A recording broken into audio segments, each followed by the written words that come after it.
es genial el tener la oportunidad de hablarles sobre estos fantásticos sistemas CRISPR-Cas. Lo habría sido también hace unos años, 10, 20 años, pero lo es mucho más ahora que estamos inmersos en esta revolución que amenaza con cambiarnos la vida, incluso más que Internet o el teléfono móvil, pero desde luego desde otro punto de vista más saludable.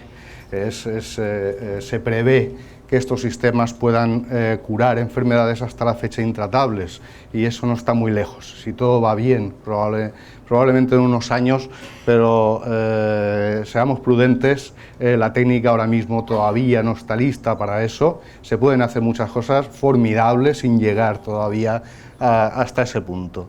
Realmente la situación, les puedo asegurar, yo que he estado desde un cuarto de siglo metido en este tema, ha cambiado radicalmente. A partir de la entrega de los premios Princesa de Asturias, pues aparece muy asiduamente artículos sobre estas maravillosas herramientas. No solo bien, aparece incluso y es nombrada en televisiones, en series de televisión. Esto es como un producto químico CRISPR-Cas. Esto me lo mandó hace unas semanas un exalumno. Dice, mira Francis, anda, hasta en las series de televisión aparece ya estas secuencias de procariotas, que ahora parece ser que más que sus aplicaciones en procariotas, parece que lo importante realmente es que se pueden aplicar a seres vivos absolutamente cualquiera, incluidos nosotros. Se están otorgando premios a las CRISPR, más que a las CRISPR, a personas que han contribuido de forma fundamental a la puesta a punto y a sentar las bases realmente de esta nueva tecnología CRISPR-Cas, Emmanuelle Charpentier y Jennifer Doudna. Ellas han recibido el premio Príncipe de Asturias y muchos más. Feng-Sang, Emmanuelle y Jennifer son firmes candidatos al CRISPR. Se esperaba que al premio Nobel, se esperaba que lo obtuvieran este año, pero por cuestiones varias no ha sido así, pero muy probablemente lo obtendrán, si no el año que viene, en años venideros. Pero antes de nada quisiera definir cuáles son los componentes de los sistemas CRISPR-Cas para que nos vayamos entendiendo. Esto es un esquema de una célula bacteriana, son tremendamente sencillas. En este esquema tenemos la célula dividida por la mitad. Vemos que en el interior pues no hay prácticamente nada, es como una sopa en la que están en suspensión todos los componentes disueltos, pues los nutrientes, el ARN, las proteínas, los ribosomas. Llama la atención esta parte de aquí. Esto es el genoma de la bacteria, donde reside la información que utiliza la bacteria para sintetizar todos sus componentes celulares, para regular, para que funcione realmente la célula. Es el disco duro del ordenador. Este genoma en bacterias está constituido por una única molécula circular formada por dos cadenas. Cada una de estas cadenas está constituida por una secuencia, es decir, una sucesión de unidades repetidas que son los nucleótidos, y esos nucleótidos los representamos por letras. Hay 4 letras, A, C, G y T. Una cadena es complementaria a la otra, lo cual quiere decir que donde hay una A en una cadena, en la otra habrá una T y viceversa, y donde hay una C habrá una G. ¿Bien? Entonces las dos cadenas estarán unidas una a la otra a nivel de enlaces entre estas A's en una cadena y las T's en la otra, C's en una y G's en la otra. Bien, pues cuando leemos esta frase, que podemos considerar es una frase muy larga, en 2 cadenas, 2 frases por lo tanto, una complementaria a la otra, ahí pues eso se podría considerar una frase constituida por palabras sin ninguna interrupción, una seguida detrás de la otra, no hay espacios, no hay comas, 4 o 5 millones de letras, que es lo que constituye el genoma, el cromosoma típico de una bacteria. Pues empezamos a leer y de momento nos vemos con una palabra que se repite varias veces, pero que no se repite una después de la otra, sino que estas palabras repetidas están regularmente espaciadas. En lugar de decir Pedro, Pedro, Pedro, que sería una repetición de la misma palabra seguida, pues es Pedro, Juan, Pedro, Adela, Pedro, Ángel, ¿de acuerdo? Cada una de estas unidades repetidas se denomina una CRISPR, que como bien han comentado, CRISPR es el acrónimo de repeticiones palindrómicas cortas, regularmente espaciadas y agrupadas. Una verdadera barbaridad, pero que realmente lo que decidimos cuando acuñamos el término fue generar un acrónimo que realmente incluyera todas las características de la familia. Lo de palindrómica, no sé si lo sabrán, palindrómico es que se lee igual en un sentido que en el otro. Ojo, por ejemplo, o ala, sería un ejemplo de palabra palindrómica. Bien, entre estas unidades repetidas hay unas secuencias únicas, unos fragmentos de ADN únicos no repetidos que se llaman, como no, espaciadores. Recordar lo de los espaciadores porque luego volveremos a insistir en ellos varias veces. Y muy próximo a estas agrupaciones de repeticiones CRISPR y espaciadores hay unas regiones que contienen la información para la síntesis de los genes de las proteínas Cas. Estos son los genes Cas asociados a CRISPR. Puede haber entre 3 y 33 genes distintos asociados. Juntos en una misma agrupación puede haber hasta 600 repeticiones CRISPR de estas que os digo. Bien, las proteínas Cas son verdaderamente los ejecutores de la actividad CRISPR. Empezamos con el descubrimiento de los primeros elementos de estos sistemas. Como he comentado anteriormente, en el año 1987 se describieron por primera vez estas repeticiones regularmente espaciadas en una bacteria que no sé si conoceréis, Escherichia coli o simplemente E. coli abreviada. Es una bacteria que habita en nuestro intestino, en el de todos los animales. En el año 1993 encontramos unas repeticiones semejantes a las de E. coli en cuanto a estructura, no en cuanto a secuencia, pero sí en cuanto a estructura en unos organismos totalmente distintos, radicalmente distintos. Eran también microorganismos procarióticos, semejantes a las bacterias. En lugar del intestino habitaban en las salinas. Realmente esto es una fotografía aérea de las salinas de Santa Pola, que es donde se aisló precisamente el microorganismo donde encontramos estas repeticiones, Halopherax mediterranei, y Halopherax es el responsable en parte de ese color rosáceo rojizo de las salinas cuando se evapora el agua y aumenta la concentración de sales. Ahí prácticamente no crece nada, pero estos sí, estos son amantes de la sal, estos viven a concentraciones de sal muy elevadas. Bien, describimos entonces estas repeticiones en este grupo de microorganismos y además fue precisamente con estos microorganismos de las salinas donde se llevaron a cabo los primeros estudios dedicados o dirigidos a establecer cuál podía ser su función en la célula. Se habían descrito en E. coli, se habían visto también en Mycobacterium tuberculosis, la bacteria que produce la tuberculosis, y se habían visto en unos microorganismos que no tenían nada que ver con los otros. Por lo tanto, lo que nos estaba diciendo es que deberían de estar presentes en muchos microorganismos muy diversos. Y eso lo que nos estaba diciendo es que deberían de ser muy importantes. Y efectivamente lo eran. Cuando nosotros manipulábamos estas secuencias, cuando le añadíamos más secuencias al organismo con estas mismas repeticiones, los organismos se morían. Es decir, eran secuencias que tienen un efecto tremendo sobre las bacterias.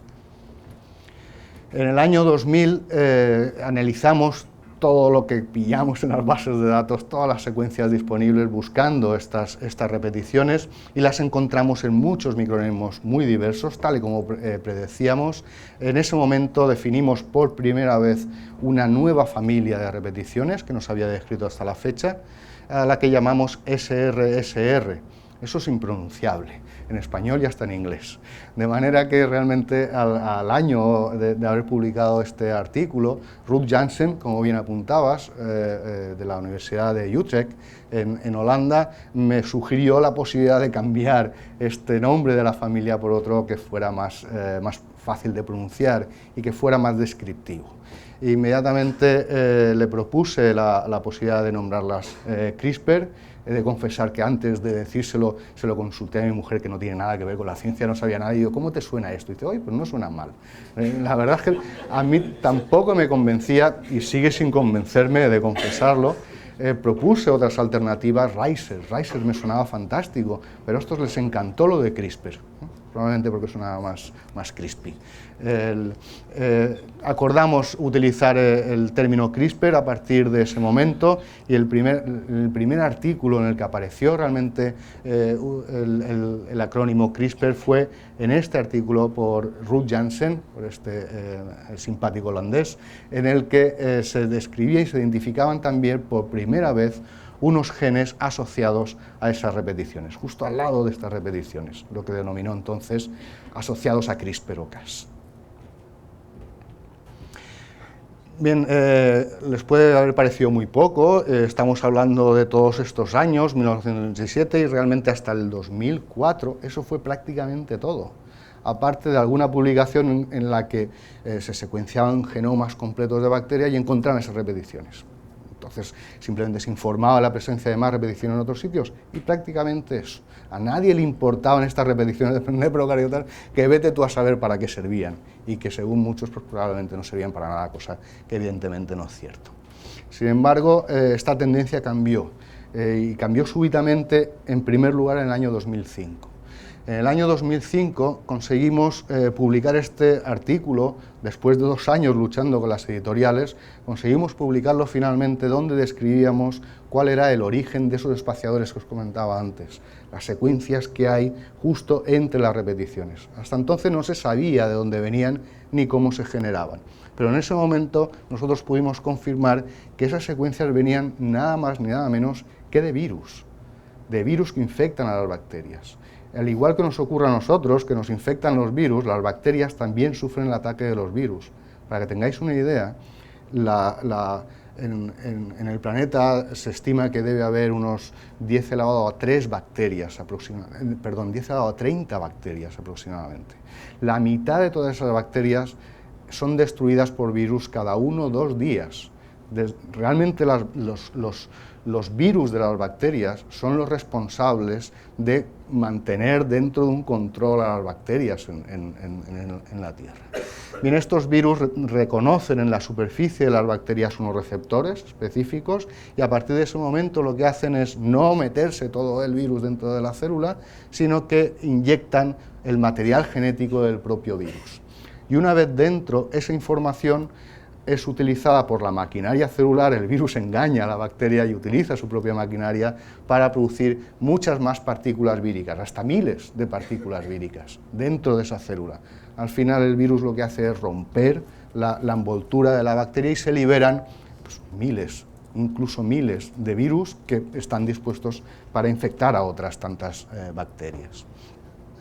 Bien, pues lo que pudimos comprobar es que esos espaciadores, al menos algunos de ellos, tenían unas secuencias que se correspondían exactamente con fragmentos del genoma de virus.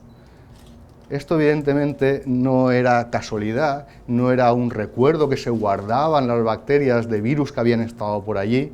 Eso no lo hacen las bacterias, no tienen nostalgia las bacterias. Si se guardan un fragmento de ADN y lo meten justo aquí entre 2 repeticiones y lo mantienen generación tras generación, es por algo.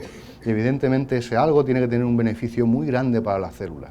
Y el beneficio no podía ser otro, y así lo vimos nosotros de claro, que el conferirle resistencia a ese virus. Lo que están haciendo las bacterias, introduciendo estos nuevos fragmentos procedentes de virus, es tomando las huellas digitales de esos virus.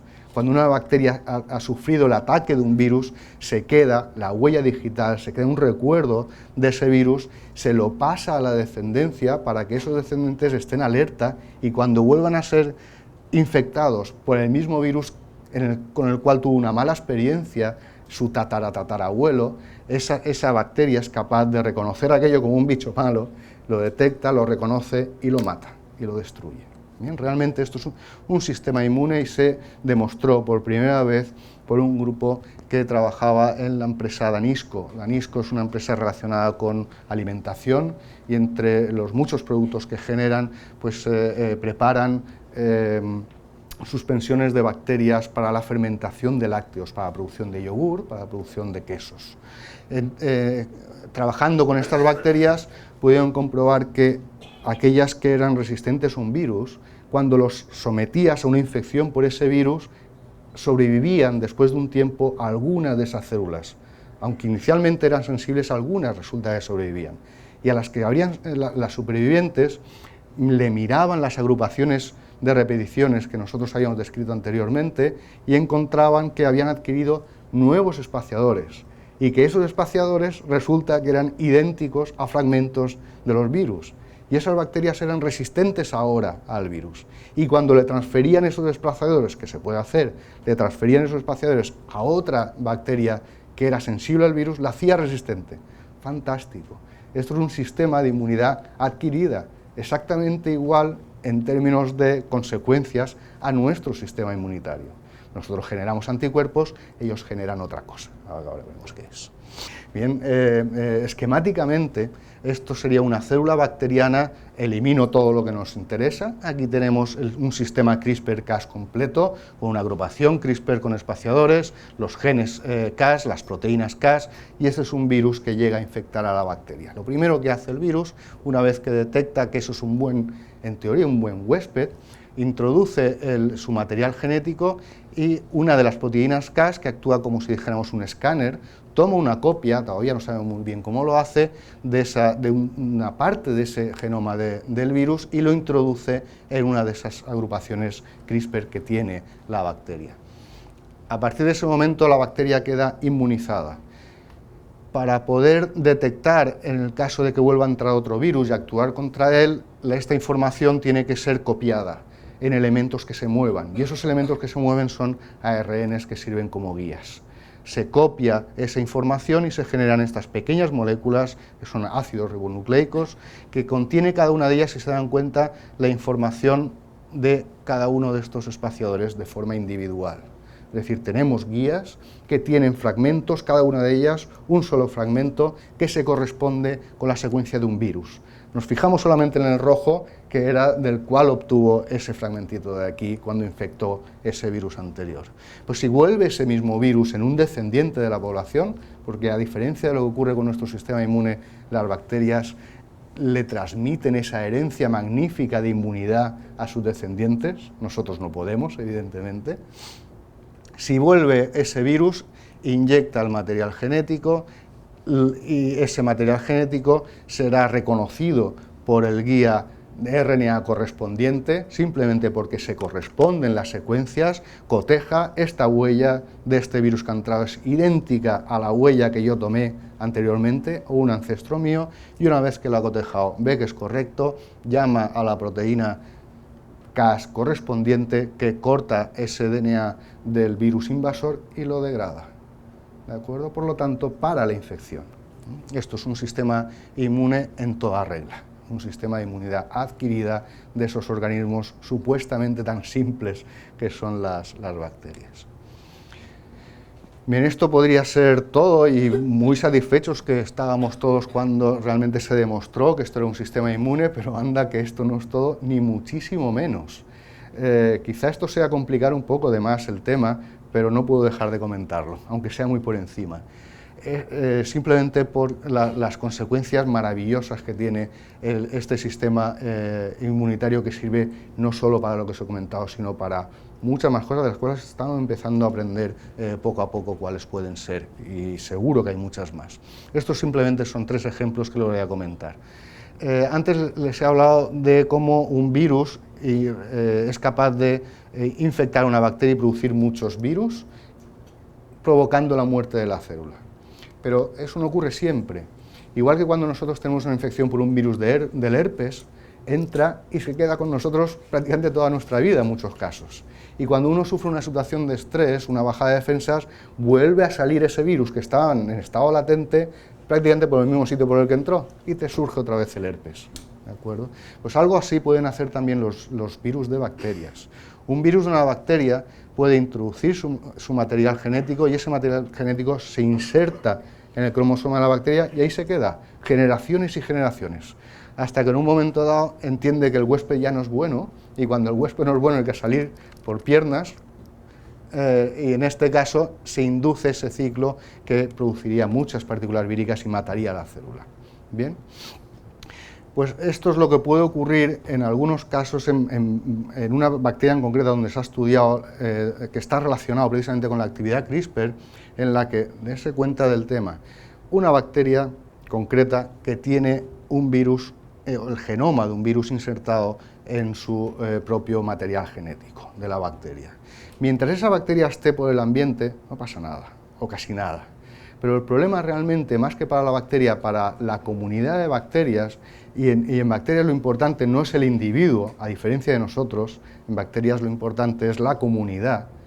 Cuando esa bacteria que lleva ese virus que podría amenazar al resto de bacterias de una comunidad, cuando se encuentra formando parte esa bacteria de lo que se denomina un biofilm, una biopelícula.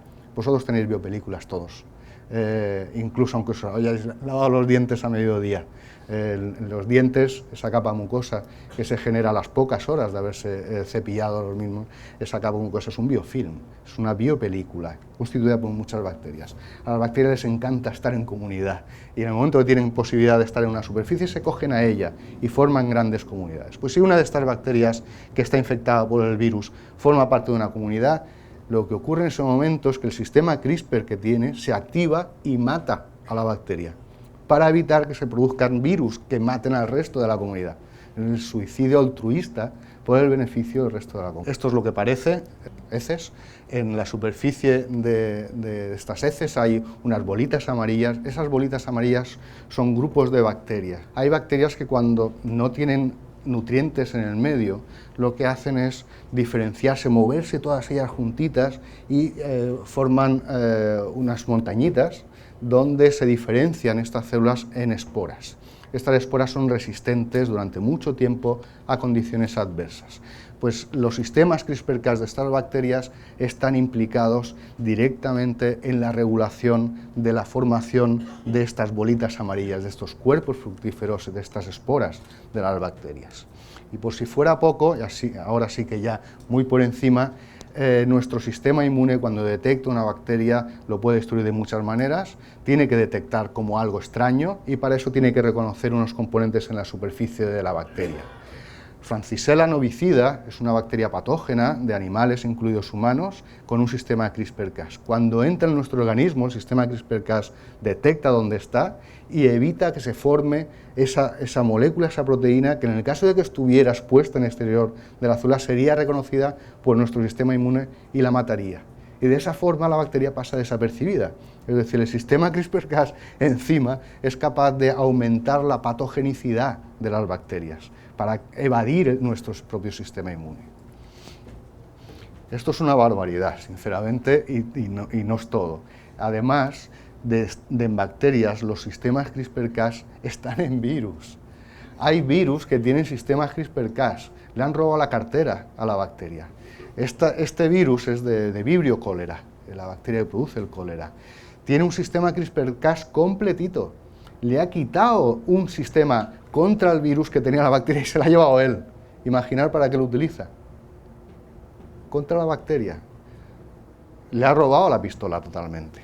Este sistema CRISPR-Cas está diseñado para que cuando el virus infecte a la bacteria actúe contra otro sistema de defensa antivírico que tienen las bacterias. Tremendo. Bien, todas estas distintas funciones están relacionadas con la enorme diversidad de sistemas CRISPR-Cas. Aquí les represento simplemente los subtipos de sistemas CRISPR-Cas conocidos. Lo que les muestro son los genes Cas y no hace falta que se entienda perfectamente, pero básicamente cualquiera puede entender que esto es mucho más simple que esto. Hay sistemas muy simples, sistemas muy complejos que implican más de 10 genes Cas distintos con las correspondientes proteínas Cas.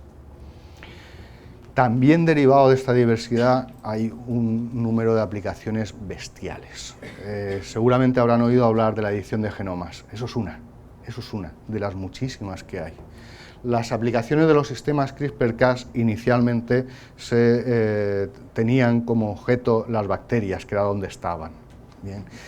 En bacterias se pueden utilizar, no voy a entrar en el tema, para tipado, para identificar cepas distintas, porque distintas cepas dentro de una misma especie, distintos aislados dentro de una misma especie, tienen distintas historias, tienen distintos enfrentamientos con distintos virus y por lo tanto tienen distintos espaciadores. Y nosotros podemos mirar esos espaciadores y determinar si el brote de Legionela de hace unas semanas es debido a unas legionelas que hay en la fuente de no sé dónde, que es lo que más o menos han determinado. Bien, insisto, no voy a entrar en ello porque tenemos mucho por delante. Lo más útil, sin lugar a dudas, de los sistemas CRISPR-Cas en bacterias es que uno puede vacunar bacterias. ¿Vacunar bacterias para qué? Para mucho. Y si no, que se lo digan a la industria de lácteos.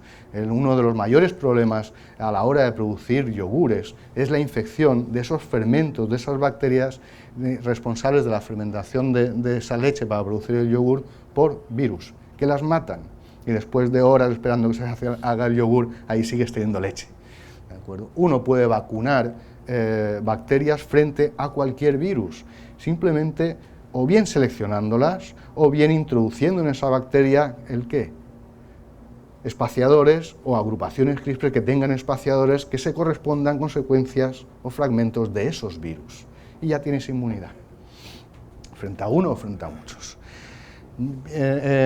Otra aplicación, uno puede vacunar metiendo espaciadores frente a virus, pero también puedes hacer una introducción de espaciadores que coincidan con secuencias de plásmidos. ¿Qué son los plásmidos? Los plásmidos son moléculas de ADN equivalentes a los cromosomas, pero mucho más pequeñas. Y estas se pueden transferir de unas bacterias a otras. Las resistencias a antibióticos, la información que confiere resistencias a los antibióticos, normalmente está precisamente presente en estos plásmidos. Y eso quiere decir que se pueden transferir esas resistencias a antibióticos muy fácilmente de unas bacterias a otras. Y las consecuencias son la resistencia al antibiótico que todos conocemos. Uno puede prevenir esa diseminación de resistencias a antibióticos generando bacterias que tengan espaciadores que coincidan con fragmentos de esos plásmidos. Esa bacteria, cuando reciba uno de estos plásmidos, lo va a destruir y por lo tanto vamos a ir eliminando esos plásmidos de la naturaleza. No es ninguna tontería. Bien, pues tampoco lo es, relacionado con los antibióticos, la posibilidad que ofrece CRISPR-Cas de generar nada más ni nada menos que antimicrobianos selectivos. Selectivos para matar a los malos y no hacerle nada a los buenos. En el ejemplo que tienen aquí, nuestra microbiota, los microorganismos que hay en nuestro cuerpo, que son nada menos que 10 veces más que las células nuestras propias, esos microorganismos nos están manteniendo sanos, contribuyen a nuestra salud y evitan en muchos casos infecciones. No voy a entrar en todos los aspectos que incluso se relaciona esta microbiota con la salud mental, no os digo nada, pero centrándonos solamente en la microbiota del intestino, estos microorganismos que se encuentran en el intestino suponen una barrera física, en primer lugar, y además potencian nuestro sistema inmune, evitando la infección por patógenos. Cuando uno toma un antibiótico, está matando el patógeno y está matando al menos parte de esta población. Lo ideal, desde luego, es matar al patógeno y ya está. Eso se puede conseguir con sistemas CRISPR-Cas. Imaginaros, es algo complejo, pero bueno, más o menos intentaré explicarme. Un virus al que le quitas su genoma y lo sustituyes, lo reemplazas por un fragmento de ADN que lleva toda la información de un sistema CRISPR-Cas. Y le metemos un espaciador que es idéntico a la secuencia de un fragmento, de un factor de virulencia, para entendernos, de una toxina, lo que codifica para la producción de una toxina. Una bacteria puede ser patógena simplemente porque produce una toxina, la botulínica, o la tetánica. Nosotros podemos generar un sistema diseñado, programado para que actúe sobre específicamente el fragmento de ADN de una bacteria responsable de la producción de la toxina. Se lo introducimos al virus, soltamos ese virus en una comunidad donde hay buenos y malos, es decir, patógenos porque tienen ese fragmento de DNA de la toxina y otros que no lo tienen, pero que a lo mejor están muy relacionados con él. Ese virus las infecta a todas. Aquellas que tengan ese factor de patogenicidad, esa secuencia que codifica para la toxina, las matará. Y aquellas que no lo tienen, no. Las bacterias buenas estarán a salvo de este arma de destrucción. ¿De acuerdo? De esa manera nosotros podemos matar exclusivamente los microorganismos patógenos. E. coli hay muy patógenas y las que nosotros tenemos en el intestino no solamente no lo son, sino son magníficas. Nosotros podemos tomar un antibiótico que mate a una E. coli si tienes una infección intestinal por esa que es patógena, que te está produciendo una diarrea tremenda, y sin embargo no le hace nada al resto de las E. coli que tienes en tu organismo. Volvemos otra vez a lo de la diversidad de sistemas CRISPR-Cas. Esto es muy complejo. Resulta que a alguien se le ocurrió en el 2011 que a lo mejor este sistema de bacterias se podía transferir a otros organismos, a células de animales, a células de plantas. Para eso no puede uno permitirse el lujo, lo puede hacer, pero es muy complicado, sería muy poco eficaz de transferir todo este sistema con todos estos genes. Evidentemente uno va siempre a lo más simple, ya que tampoco es tan sencillo meter dentro de una célula extraña componentes de una bacteria, pues lo que uno va a hacer es buscar el sistema más sencillo. Y los más sencillos son estos que tenéis aquí, donde veréis Cas9, que supongo que sonará de algo. Bien, estos sistemas, a diferencia de todos los demás, incluyen solamente 3-4 genes, y resulta que Jennifer Doudna y Emmanuel Charpentier, en el año 2012, estudiando uno de estos sistemas, en el tubo de ensayo, y esto es importante, mezclando una solución, agua y componentes de estos sistemas, demostraron que bastaba con la información de Cas9, con la proteína Cas9 en su caso, y con esos RNAs guías que os comentaba, un RNA guía que tenga la secuencia de un fragmento al que quieras cortar. Mezclas esto con el fragmento que quieras producir un corte, inmediatamente irá a la proteína Cas9 donde le dirija este RNA guía. Este RNA guía que tenéis aquí se unirá, se pegará a la secuencia que corresponda a la del espaciador que lleva ese RNA guía y inmediatamente vendrá Cas9 y cortará justo ahí, ¿vale? Por lo tanto, podemos cortar, en teoría, lo que decía Emmanuel y Jennifer, es que podías hacerlo en el tubo de ensayo, pero además tuvieron la genial idea de incluir en el artículo, esto se puede utilizar también para la edición programable de genomas. Ellas intuyeron que esto se podía utilizar para editar genomas de seres vivos cualesquiera. Y efectivamente, Feng-Zhang y George Church, justo unos meses después, demostraron por primera vez que efectivamente, utilizando Cas9 y un RNA guía in vivo, es decir, dentro de una célula de ratón y células humanas, podían editar ese genoma, podían modificar ese genoma perfectamente, con una eficacia bestial. Bien, nos habíamos quedado en el histograma de publicaciones en el 2012, tela. A partir del 2012-2013, todas estas publicaciones en rojo son de aplicaciones de esos sistemas CRISPR-Cas9, una verdadera barbaridad. Una revolución, el patito que había pasado desapercibido durante muchos años se había convertido en un hermosísimo cisne, gracias al desarrollo de la tecnología CRISPR-Cas9, que es como se conoce hoy en día a esta tecnología que utiliza esta proteína Cas9 y esos RNAs guías. Tecnología que es muy asequible, está disponible para cualquier laboratorio científico por un precio simbólico. $65, 60 euros, realmente esos gastos de envío casi. Se puede utilizar para edición de genomas, estos sistemas.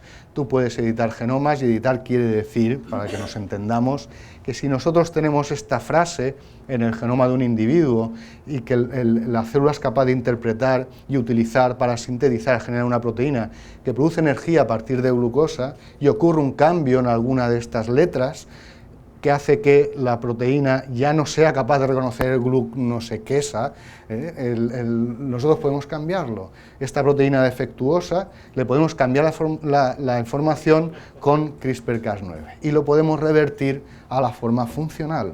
Si hay algún fallo, lo arreglamos, no pasa nada, pero además lo podemos quitar, que a veces eso viene bien para hacer que un gen que te está molestando deje de funcionar. Pero es que además le podemos dar más información, y dices, ¿cómo que glucosa solo? Ahora vas a poder hacerlo a partir de glucosa y a partir de lactosa. Todo esto se puede hacer, y esto luego podríamos decir que es editar genomas. Bien, si os habéis dado cuenta, os estaría hablando de editar genomas, pero antes os hablaba de que Cas9, ¿qué hace? Corta. Esto no es editar, cortar no es editar, pero cortar es el primer paso para que la célula edite. Quien edita no es realmente Cas9. Cas9 lo que hace es, tú le dices dónde quieres editar y le das a la célula, se la introduces, eso es muy fácil, generas, sintetizas en el laboratorio, nada, es que es simbólico, varios cafés, tienes una de estas secuencias de un RNA guía, lo metes en la célula, va a buscar la secuencia para la cual tú has diseñado, que se corresponda exactamente con el espacio de esa secuencia, el apareamiento es correcto, llama a Cas9, produce un corte y ahora en una célula que tiene un corte en el ADN, y eso lo sabéis muy bien, en la radioactividad produce cortes de doble cadena y si aquello no se repara, la célula se muere. Nosotros, los animales, las plantas tienen sistemas de reparación muy eficaces para reparar precisamente esas roturas de doble cadena. Uno de ellos es un sistema que se puede considerar como pegamento. Si tú tienes una barra de plástico y la rompes y luego la pegas, no se queda exactamente igual que estaba, ¿verdad? Y eso es lo que ocurre realmente con este sistema. Vuelve a pegar, mantiene la continuidad, pero no se queda igual. Produce cambios, pero son cambios totalmente aleatorios. Bien. Esto realmente no es muy útil para hacer edición de genomas. Lo que sí es útil es el otro sistema de reparación alternativo que tiene la célula, pero que es un sistema que requiere un molde. Él debe de tener algún fragmento de ADN que se corresponda al menos en parte a la zona que tú has roto. Y gracias a eso es capaz de copiar y reparar ese daño. Solamente necesitas que una correspondencia con parte, lo cual quiere decir que permite que tú le pongas aquí lo que quieras. Puedes introducir nueva información. Es decir, es como si le dieras una tirita a la célula, con toda la información que quieras por ahí en medio. Por aquí pega, pero aquí tienes toda la información que quieras. Y mientras que pegue, la cosa va bien. Y el sistema va a coger y va a pegar, y donde antes tenía esta información, ahora tiene esa, más el corazoncito que hay en medio de la tirita, ¿vale? Le puedes introducir la información que quieras a la célula. Muy eficaz, tremendamente específico, muy fácil de usar. Cualquier laboratorio, no hace falta tener formación de altísimo nivel en biología molecular, es tremendamente fácil. Es muy barato, 60 euritos de nada, tienes una herramienta lista para utilizar, rapidísimo, en lugar de años que se requerían para hacer un cambio que salía así salía, con semanas. Unas pocas semanas tienes ya resultados estupendos con este sistema. Puedes hacer varios cambios al mismo tiempo, esto es bestial, es decir, no solamente puedes cambiar un gen, editar un gen en un experimento, sino que le das, ¿cuántos? 10, 20, 30, 60, 90 fragmentos de RNA guía y el sistema va a cambiarlos todos ellos dentro de la célula. Al mismo tiempo puedes hacer muchos cambios y lo que ya es la caña es que se puede utilizar en cualquier organismo. Prácticamente, por lo menos en los que se ha probado, ha funcionado, y estamos hablando desde levaduras, protozoos, estos son los que se ha funcionado, igual me falta alguno, y han funcionado muy bien la edición de genomas de todos estos seres vivos, incluidos mamíferos, incluidos unos seres que se llaman humanos. Hasta nosotros se nos puede modificar muy fácilmente con estos sistemas. Fantástico, pero no es todo, ni mucho menos. Esto es solamente derivado de la actividad tijera, digamos, de Cas9, pero Cas9 no es una tijera. Cas9 encima es una navaja suiza, una navaja de la Armada Suiza. Tiene otras posibilidades y es que resulta que si le quitas la tijera todavía es más útil, porque le puedes poner incluso una bombillita y puedes llevar... La gracia de todo esto es que el sistema se basa en que tienes una proteína que en sí ya tiene una función, pero que tú le puedes añadir lo que quieras, la puedes adornar con lo que quieras, la puedes unir a otras funciones, y la gracia, insisto, es que tú puedes llevar esa proteína donde te dé la gana, tan fácilmente como metiendo en un RNA guía que lo lleva donde quieres, ¿vale? Con que tenga 20 letras que coincidan con las 20 letras de la zona que quieres que se una a la proteína, ya la tienes ahí. Estas son algunas de las herramientas que ya están disponibles, por el mismo precio que les he dicho antes, para hacer todas estas cosas, ¿no? Las tres cositas que se pueden hacer, además de edición de genomas con la tecnología Cas9, se puede regular la expresión génica. En resumidas cuentas, para que nos entendamos todos, puedes afectar a la eficacia con la que se lee esta información. Se puede hacer una modificación epigenética, no se me han olvidado las tildes, simplemente quería ilustrar que modificación epigenética, para que no lo entienda, consiste en modificar el genoma no cambiando las bases, sino poniéndole acentos. De manera que con estas modificaciones epigenéticas, por ejemplo, podemos afectar al desarrollo. El desarrollo, por ejemplo, de embriones, en la memoria, el aprendizaje, en todo eso está implicada la modificación epigenética. Y como bien dice aquí, uno puede generar un arco iris dentro de una célula.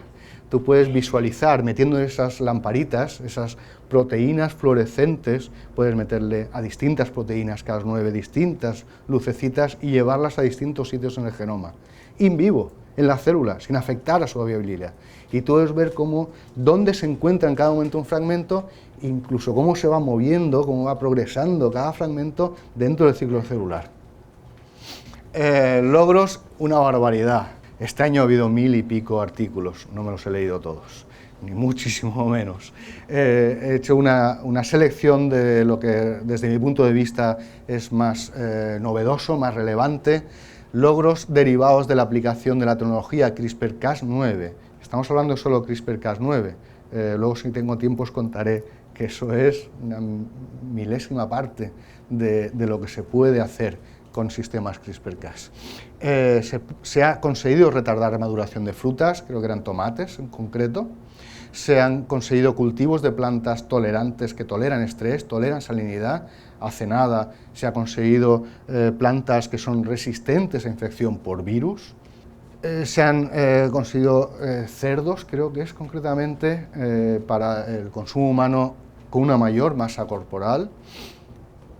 Esto es tremendamente interesante. Una fuente de órganos para trasplante humanos son los animales. El cerdo es el que más se nos parece, algunos más que a otros, evidentemente, pero uno puede trasplantar, es una fuente de órganos para trasplante humanos.